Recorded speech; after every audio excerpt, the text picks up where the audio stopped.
చెప్పేది ఖర్చు పెట్టలే పైసలు చెప్పేదా ఓట్ల పైసలు కూడా అవసరం లేదు. ఎందుకు బదిలాడతానో అర్థం చేసుకో. నీ కొడుకు కొరకే కొడుకు నెల నుంచి బదులాడతాను. నీ కొడుకు బదిలాడింది వేరు.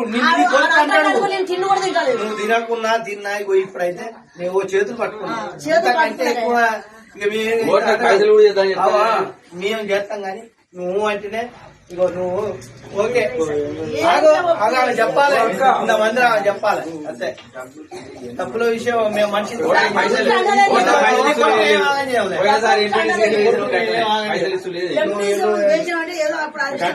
అన్ని గట్టిగా ఉంటాయి. ఇప్పుడు కూడా గదే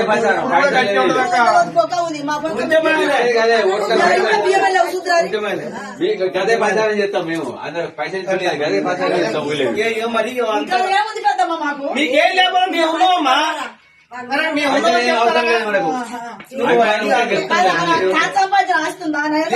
లేదు ఆయన మంచిగా ఉన్నాడు.